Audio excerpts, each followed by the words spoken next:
right? This is an opportunity for you.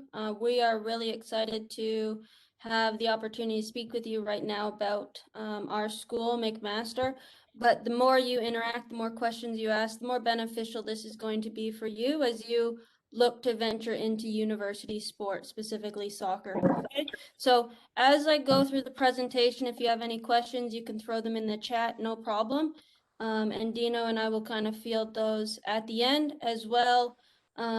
This is an opportunity for you to get your face in front of us. So if you really want to be brave and bold and show us the type of people you are now, even at a younger age, don't hesitate to raise your hand and ask it verbally, because then we will have an idea of who you are, maybe a recognition of your face in the future, okay?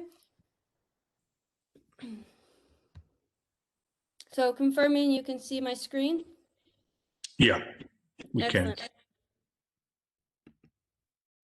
All right, so I'm just going to give a brief presentation, and hopefully it goes over some of the key questions we get a lot, which then can create a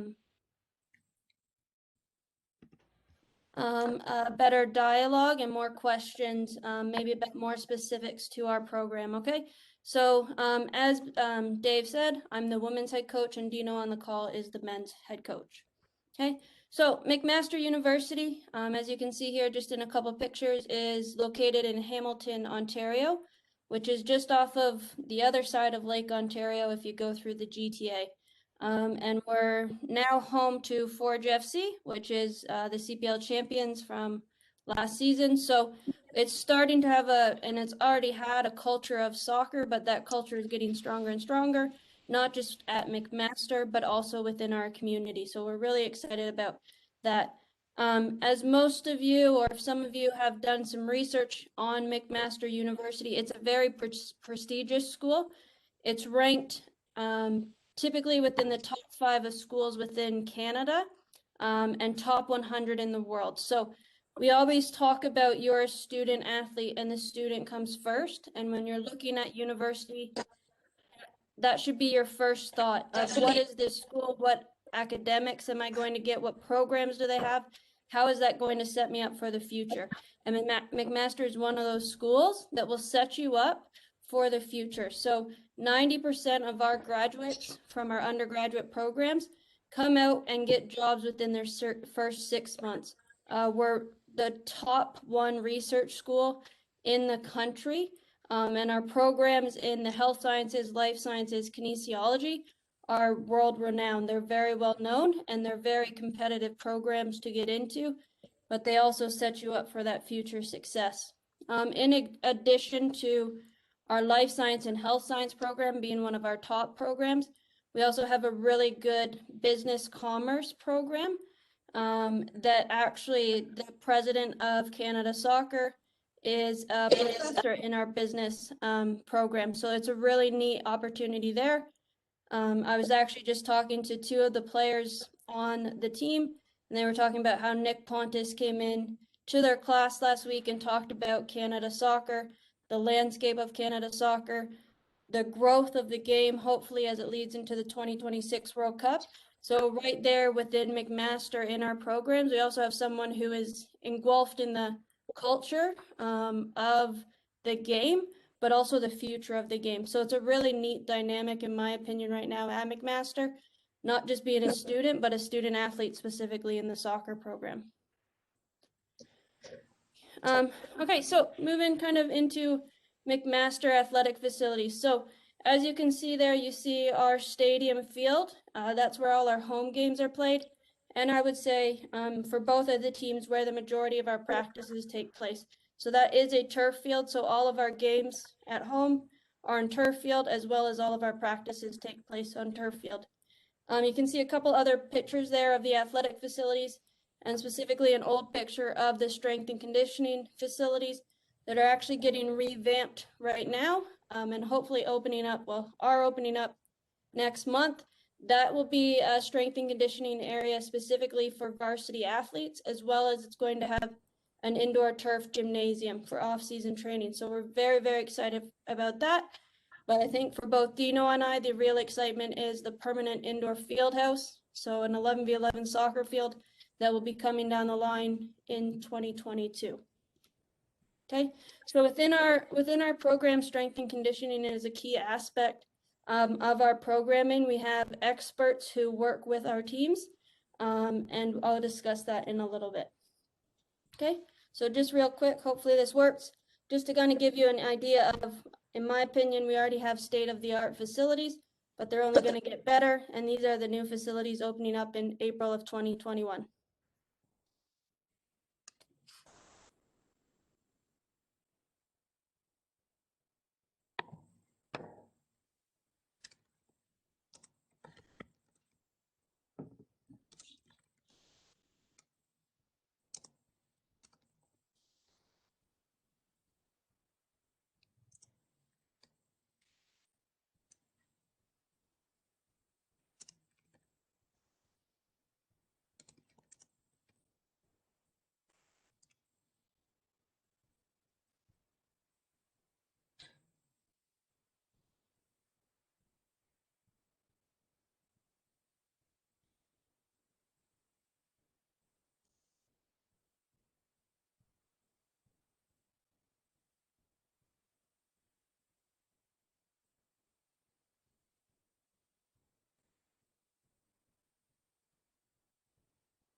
All right, so awesome. As you can see, some pretty awesome facilities coming our way, and only gonna get better with that indoor soccer field in 2022.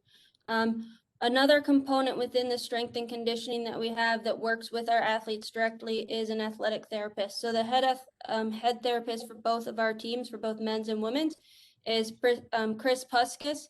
He worked for 17 years in the CFL before coming on and joining McMaster, so he's very experienced, and he works directly with a team of student therapists. So he mentors a team of student therapists who are looking to become athletic therapists.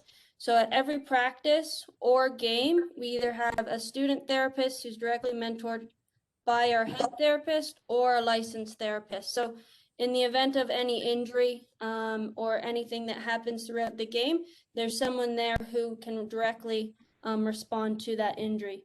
In addition, we also have a medical professional team. So within our athletic facilities, we have a sports medicine and rehab program and clinic that our athletes are able to use at no cost.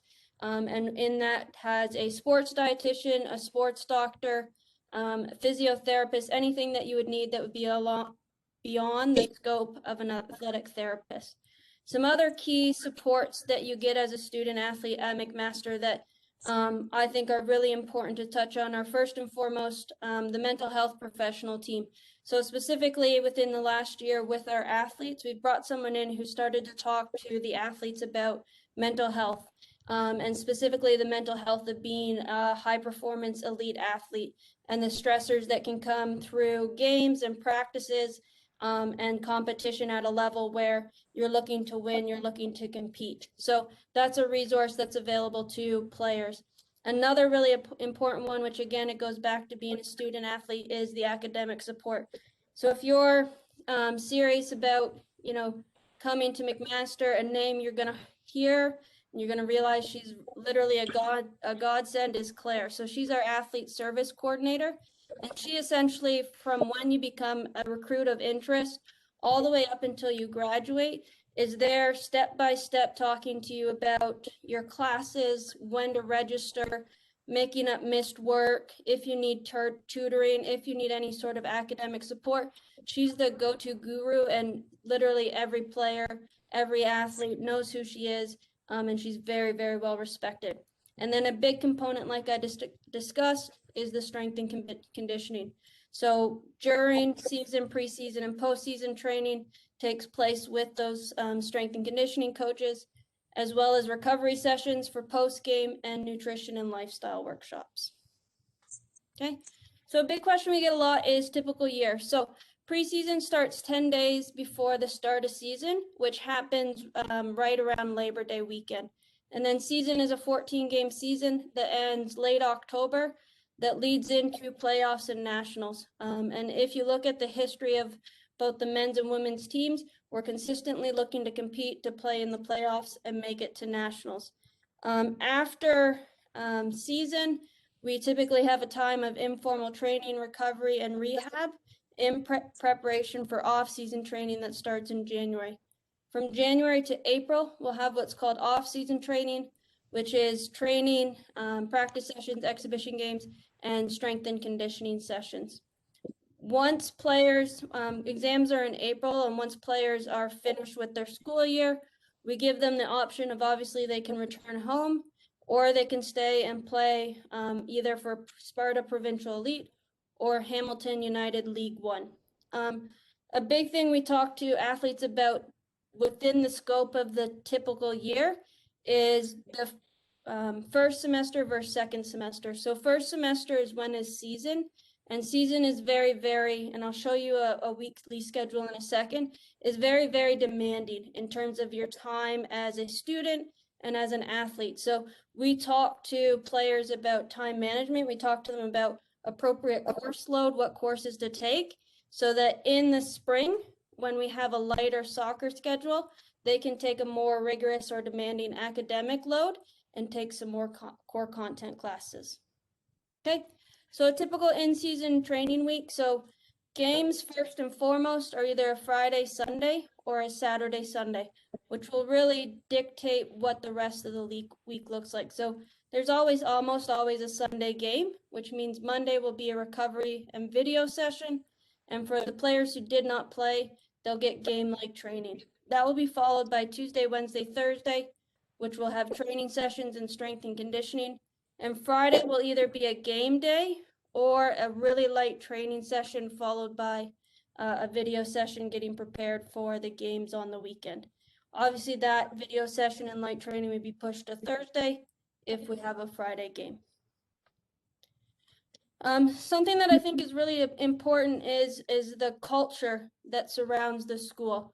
So at McMaster, and I'm relatively new, I've only been at the school for a year. Something that really drew me to the school is it connected with my beliefs as a coach. So the school culture that is driven by then what you can see there is the kind of the Marauder way, which is our kind of pillars of being a student athlete, is the cultivation of human potential. So I'll give Dino a chance to speak in a second, but on the women's side, we've defined our program by 3 pillars. So the first one is academic excellence. So all of our athletes are not looking to just get the GPA that allows them to play, but they're looking to be scholar athletes, which is the equivalent of being on honor roll in high school. We're looking for athletic excellence. So we're looking to consistently play and compete to be in playoffs and nationals, but also the legacy we leave behind for the players coming in the future. And then a big component for us as well is community engagement. So how do we give back, one, to the community of McMaster and be leaders within our community, but also the greater Hamilton. So working with the local soccer clubs and the youth players within that environment as well. And then out of that comes our core principles, our core values. So the women's soccer core values are compete. So we're looking to compete.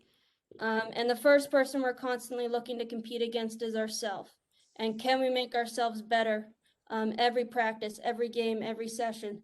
So even within something like this, right, we're looking to, can we make ourselves better in this presentation? So right along that, with that is excellence. And we define excellence as doing the best you can in the current moment.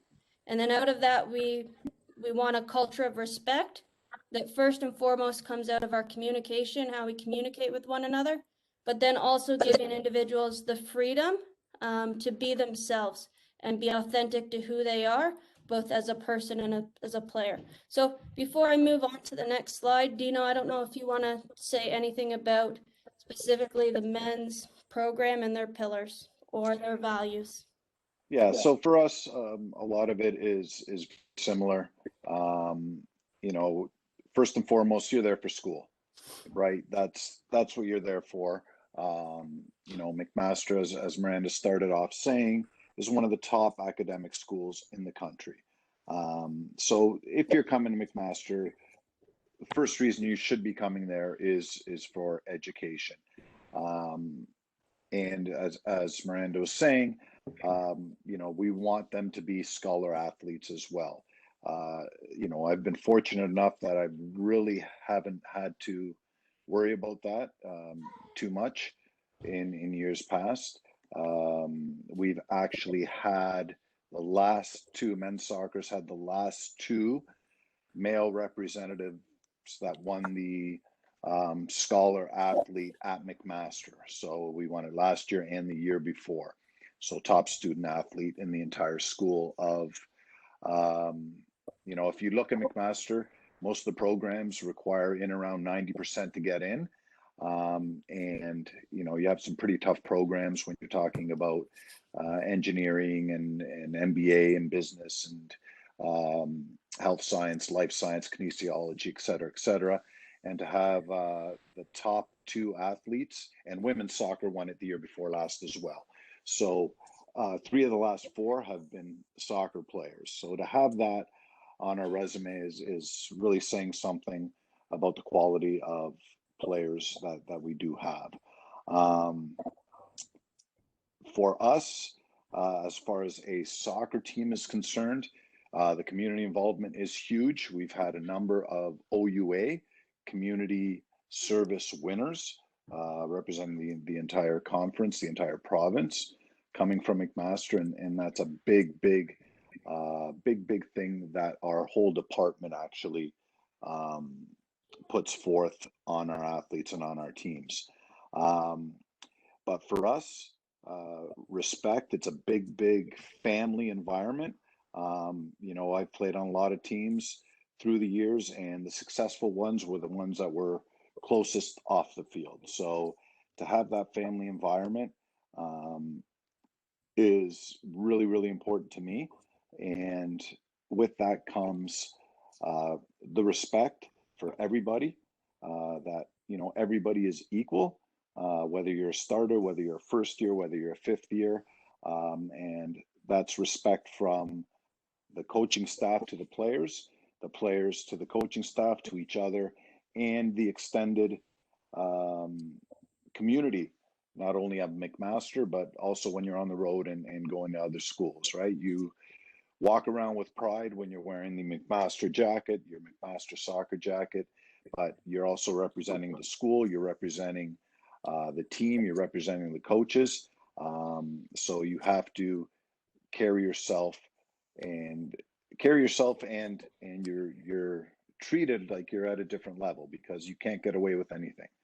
You know, an old coach used to say you're in a shop window, meaning, you know, you're like a mannequin in the store. You're representing the store. So if the mannequin looks like garbage in the window, people aren't going to go to that store, and you're kind of the same. You're the representation of the school. And another big one for us is accountability. You're accountable. You're accountable for your actions. You know, showing up on time, being prepared for practice, giving 100%, all those things. And you're accountable to your teammates for the same reason. If you come to practice and you're not giving 100%, you're not making yourself better. You're not making the team better. You're not making your teammates better. So that accountability to pick up equipment, the accountability to get the equipment, to be there early, to go to your classes, to get good marks, all those things are really important.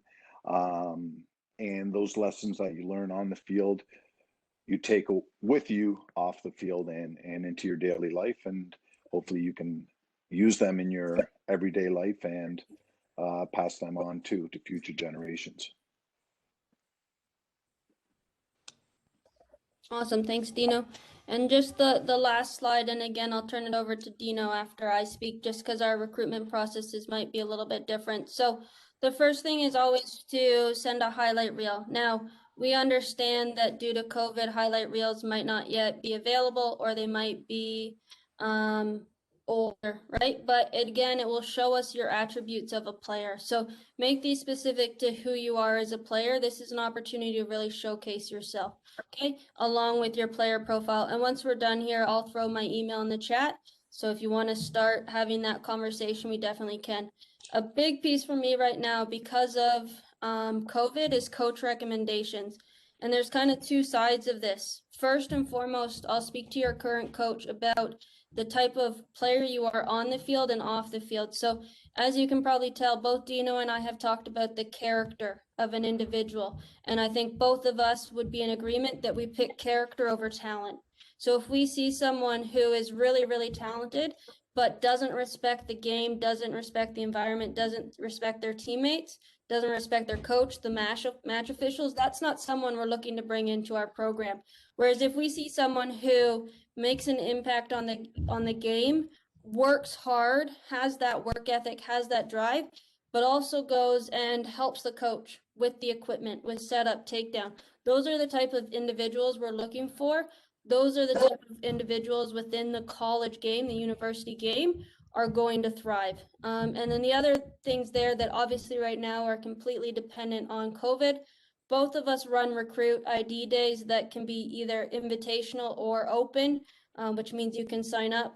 And then we also will obviously come in and watch season, showcase, and tournament games. So for what I'm looking for specifically, and then I'll turn it over to Dino, is I'm looking for players who are intelligent and who aren't afraid to make decisions and show me how they play, and looking for creativity players. So I very rarely talk to my players about specific things that they have to do in the game. We talk about situations and how they respond to that. So for me, game intelligence is a very, very important. So when I come and watch you, I'm looking for, are you playing reactive or are you looking proactive? Are you scanning the field? Are you able to see the next play? How does your movement relate to that? And then kind of like I said, again, a big thing is character over talent, right? Always character first, and then what can that player bring to the program, what type of player they are, and how will they bring something maybe different or similar to our current playing style that can attribute to what we're trying to do and accomplish on the field. So Dino, I'll let you kind of take it over from there about your kind of recruitment process and what you're looking for. Yeah, we're pretty similar. You know, I don't want to repeat too much what Miranda had said. ID camps are conducted every year whenever we can have it, if we ever get out of this pandemic. Video tapes or recordings or to send in, absolutely. That gives us our first glimpse of you know, your skill set. Some suggestions there. We don't need a 20-minute video, 5 minutes maybe, give or take. You know, we don't need to see you juggling the ball and doing tricks. You know, you're not applying for a halftime show. You're not applying for, you know, YouTube or TikTok. You know, we're looking to see if you can play. So, you know, all the tricks and things like that, and, you know, sometimes they happen in games and show them on videos, and, you know, you as a player might think that's, oh, wonderful, look at this great move. You know, I flicked the ball over this guy's head, but where did it get me? What did you do with it? You know, we want to see that you can play. You know, we just don't want to see the end result, you hitting a nice pass to somebody, or, you know, you scoring a goal. What happened before that?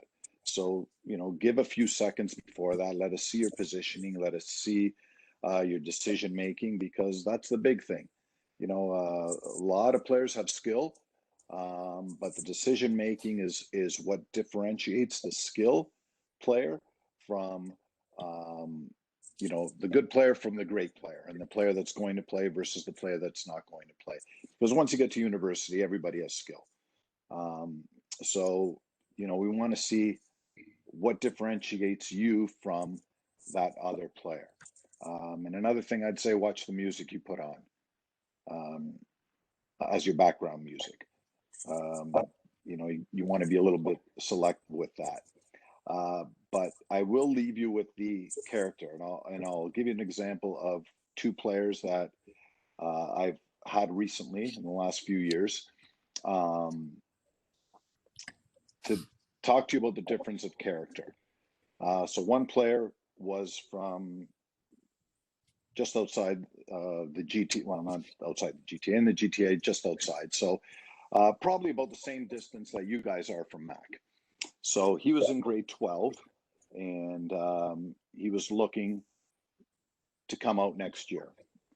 Average player, so-so, you know, but he really wanted to showcase himself. So he would drive to our training sessions, because we had a club team in the summer. So he would come and join in with our training sessions in the summer.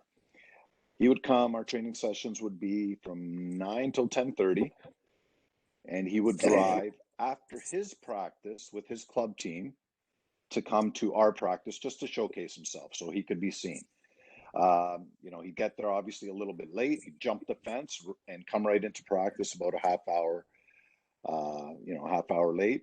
This is what he wanted to do. And it wasn't once or twice, he did it about 10 times throughout the course of the summer. And sometimes he had run a track meet during the day. So track meet, his own soccer game or practice, and then he'd come to our training session at 9 o'clock at night, and then drive back home at 10:30 or quarter to 11, whatever it was, probably getting home just past 11:30. Kept him just because of his attitude. Probably from a skill set, probably not good enough to make the team. If he would have just came out, likely would have been cut. By fourth year, his determination and everything else, he was dressing by his third year. By his fourth year, he started some games. Ended up winning one of those volunteer awards that I was talking to you about. Great kid. Another kid that we had, trials in Europe. Fantastic player, probably our best player around the same time. Was being looked at to go into the CPL draft. So he was not only one of our best players, one of the best players in our league, extremely talented, you know, but just kept breaking team rules. You know, one year he did it a few times, you know, got warned and suspended and et cetera, thought he was better than the team. Second year he did it again, and I got rid of him halfway through the season. So from that, he was off of the draft list for the CPL because he was no longer playing for a team. And that's it, him done. So just to show you the difference between character and good character versus bad character, and what it can do for you, you know, makes a world of difference. Definitely does. And that's usually one thing that we don't have a problem with at our school, because, you know, realistically, we are getting those 90% students who by and large tend to be good kids, very focused individuals, hard workers, and knows what it takes to be at that high level. So, you know, in a nutshell, character over talent every time, because bad character will let you down at some point. Okay, so Miranda and Dino, I'm going to open this up for the players to jump in with questions, but I also wanted to let the two of you know that Ryan Mendonca and the kids from Tecumseh came on as well. So Yep. as an invitation, we're all trying to work together, and I thought that would also give them the opportunity to see both of you while they're joining us at Pickering. So No I just wanted to give you that information as well. So I'm going to open it up to the players. What you can do is you can press the space bar or whatever the case is to introduce yourself and ask the question, and then we'll go from there. So I'll start with William because he's already put his hand up through the video there. Okay. Hello, coaches. My name is William. I play for the 06 CSL team. My first question is, can you describe your practice environment? I'll go first, Miranda, since I'm unmuted. That, and he's a male, so he's probably wondering more about yours, unless he wants to play for the women's team. Both, so all the teams can hear. Perfect. Oh boy, team player, I like it. for us, competitive environment. So, you know, we say as soon as you step on the field, you turn the switch on. All right, switch goes on. It's soccer. Everything else is forgotten about. And we want to create a competitive environment. So no matter what we're doing, whether it's rondo, you don't want to be in the middle. You know, small-sided games, you know, passing drill, everything is done at 100% with full focus and highly competitive. Yeah, I would build off of that, right? We're the exact same way. We even ask ourselves, are we, first and foremost, we ask ourselves before we step on the field, are we in excellence? So even now, within our virtual sessions, we ask ourselves, are we in excellence? And going back to, as a team, we've defined that, are we going to give the best we can in the current moment? Right?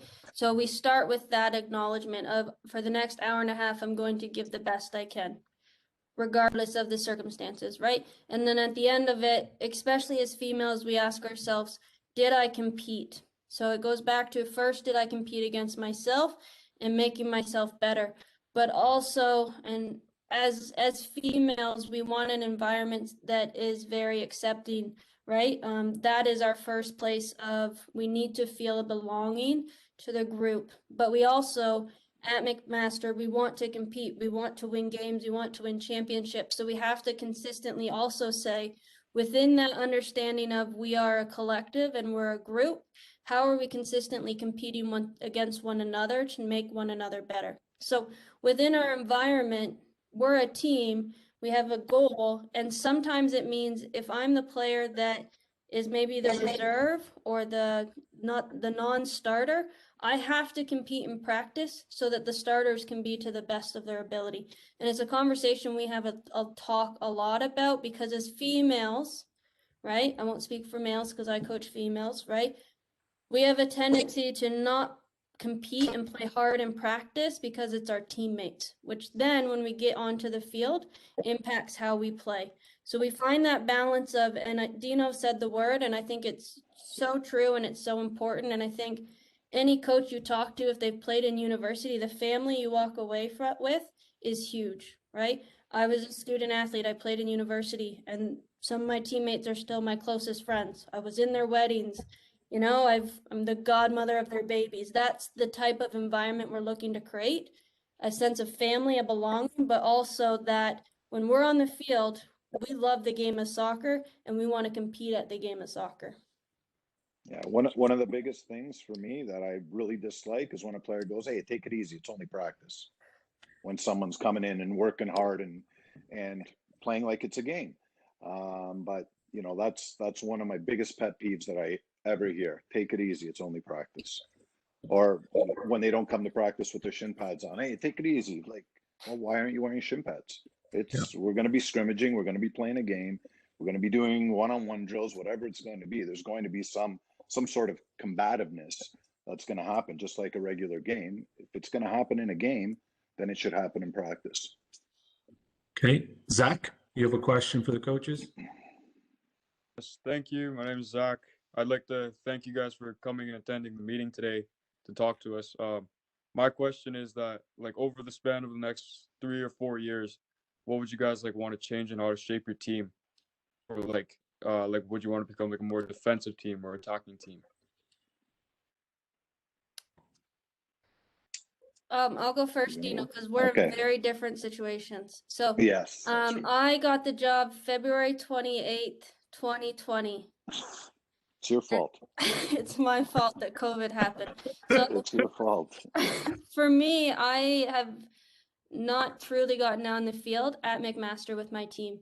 So it's a really neat time and it's a really exciting time, but I can't truly answer that question because I'm a coach that wants to get to know my players and how they play before I really say, what's the vision? How do we want to play? Now, anyone who knows me is I'm an attacking player. I'm an attacking minded coach. We want to look to go forward. We want to create scoring opportunities. But I also, for me, the next 3-4 years are huge building years in terms of what type of program am I looking to build? What type of legacy am I looking to establish? So I'll turn it over to Dino because he's been with his program a lot longer and probably has a more established philosophy of how he wants his team to play and his environment. Yeah, for us, we probably came off of our worst season.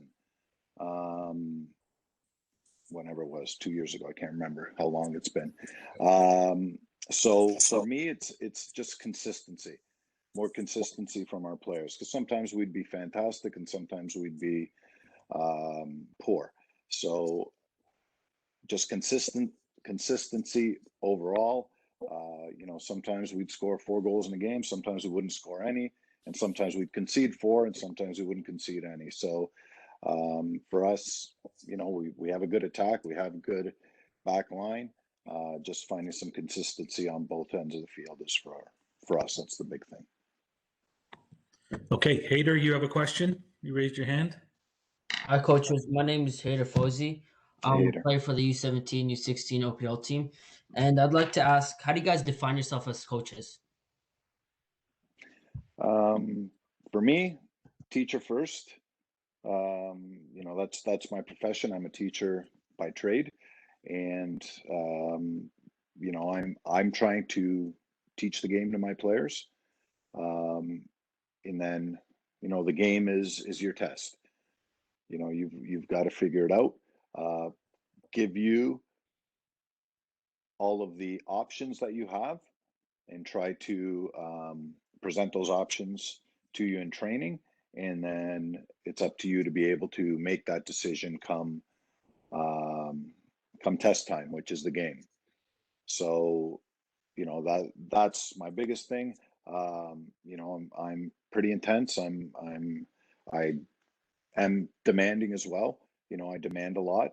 I don't think I'm going to go beyond what you're capable of, but my job is to get you out of your comfort zone, and to have you improve as a player. So, I'm going to test you. I'm going to test you and,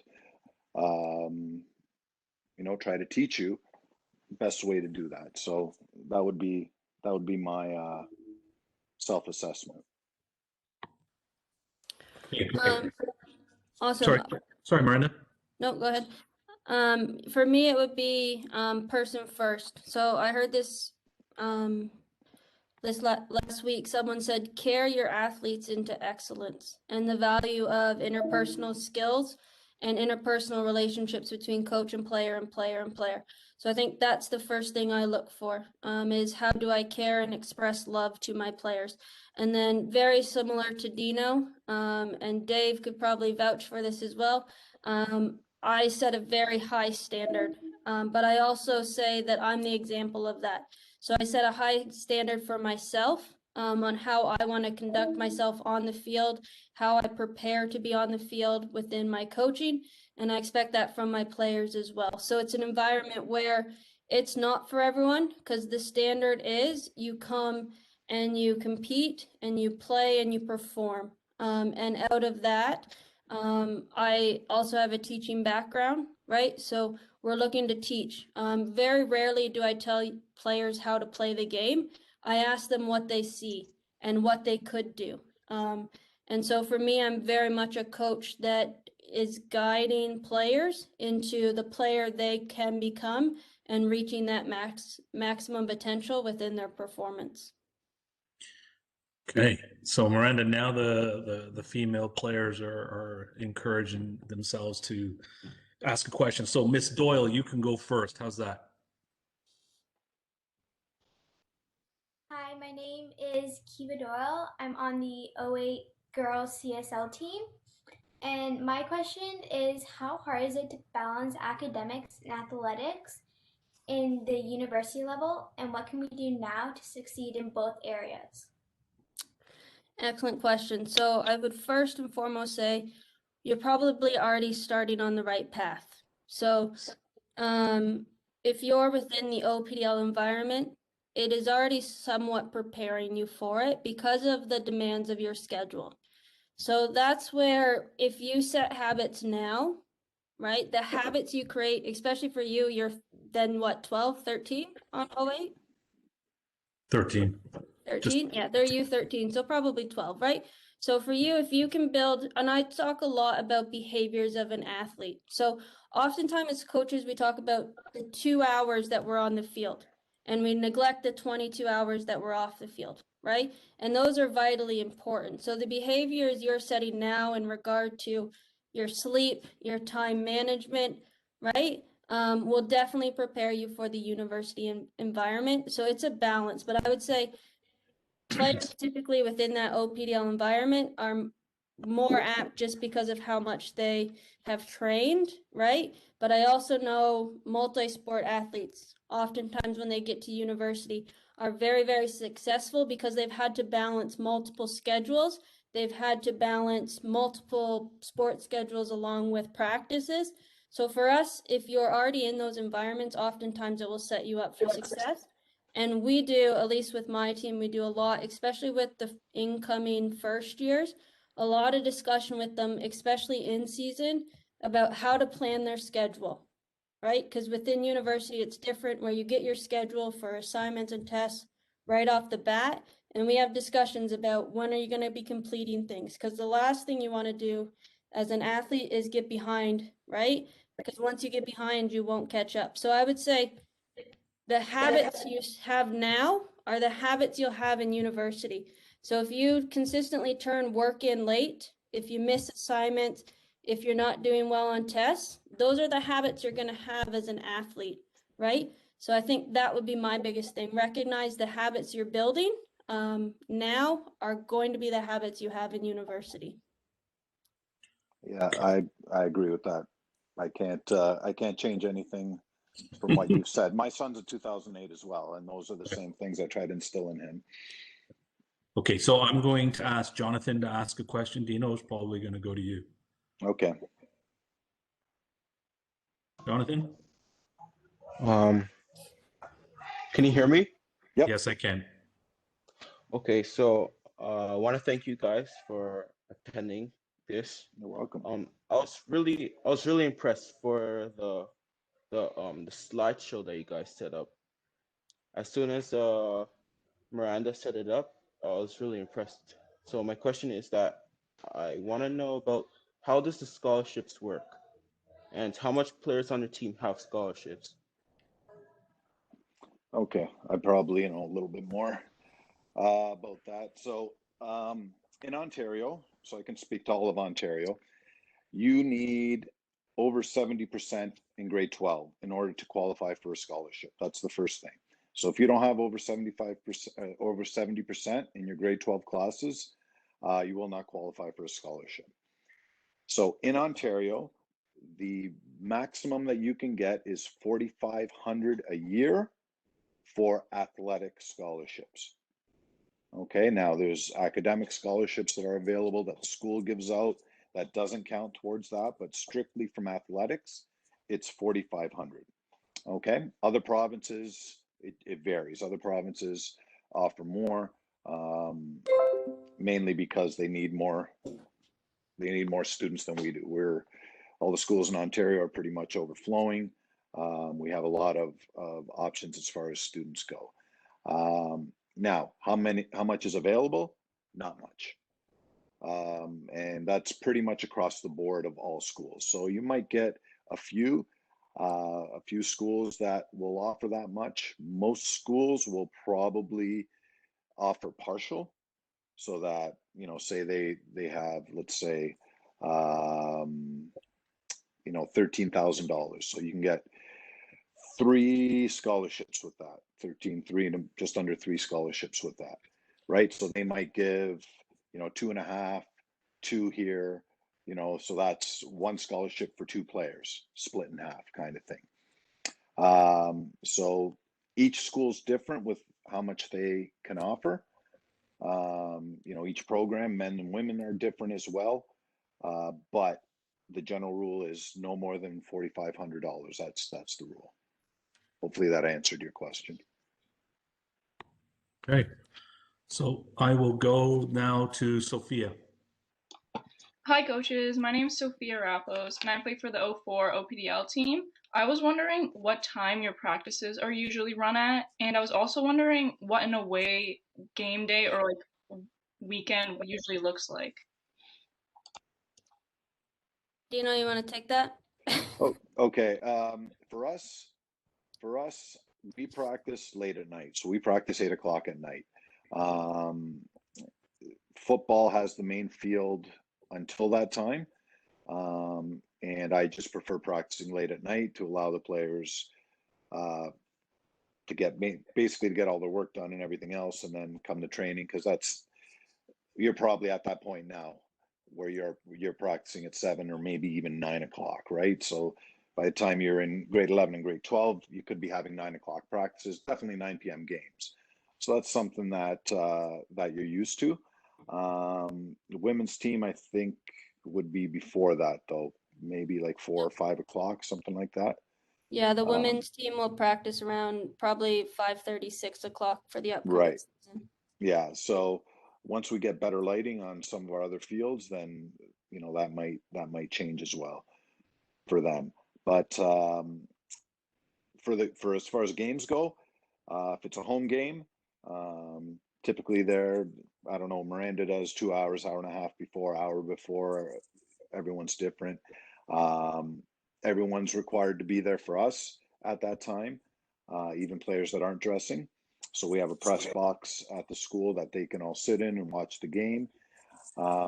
We may have some of those players doing odd jobs, maybe taking stats, looking for certain things during the game, recording the game, because we record all our games, et cetera, et cetera. I don't have them in the change room, though, because I don't want people being a distraction. So if they're not dressing for the game, then you can be out there, but I don't want you in the change room and talking and fooling around and distracting players and whatnot.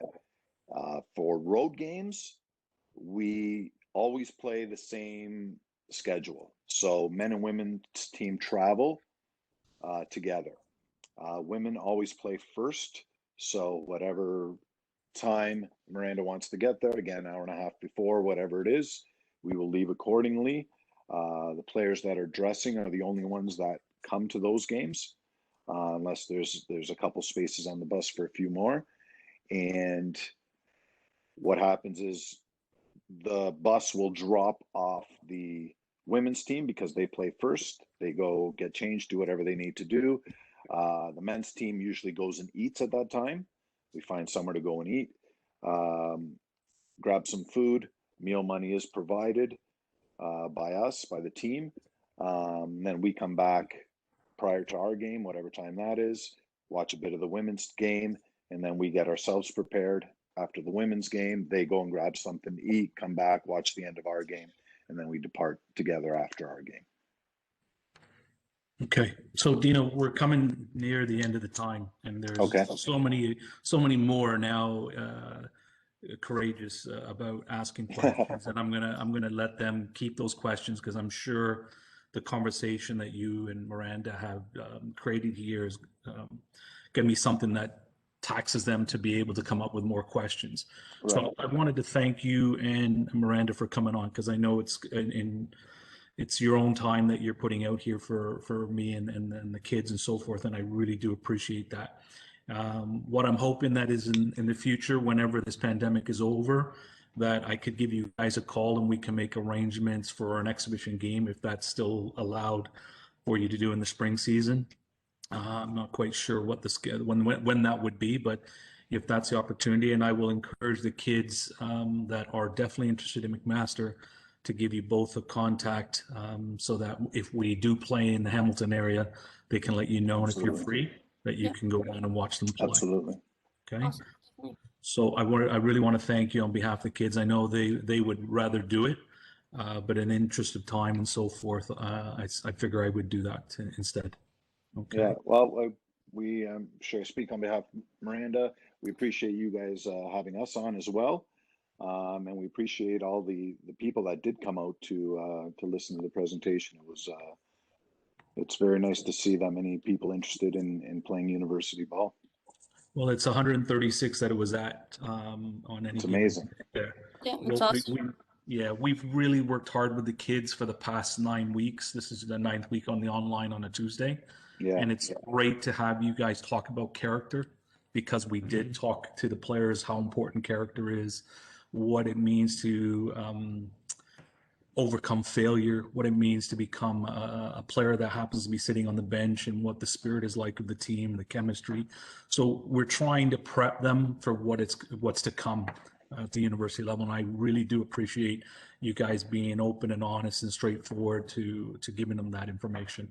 I couldn't ask for anything better. So thank you so much. No problem. Anytime. Yeah, thank you so much. Dave, I would just like to say personally, I've been on a couple of these now, and I was looking through your screens. All your players are in Pickering gear, which shows your club and what you're looking to build there. So players take advantage of that. How your club is setting you up right now for future success is huge. And even now, Dino and I can see it in how you've presented yourself. So Dave, well done to you, and thanks for this opportunity. Thank you, guys. Okay. So to the players, you can log off, and then you can use the other link to log in for the 7 o'clock one. And I'll put that up in exactly 1 minute. Okay. So thank you. All right. Thanks, guys. All right, Miranda. Thanks. Good to see you guys. Yeah, you too. Thank you. Thank you. Thank you.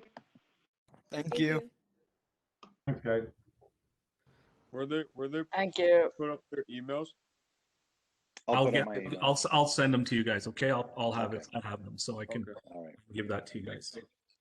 Okay. Take care, Dave. Good to All right, thank you so much. All right. Bye-bye. Coach Dave. Yes. Where will you send the other link for the other meeting? Did you not get it in your emails from the coaches? I'll check again right now. Right. Okay, then I probably have it. All right. Bye. Thank you.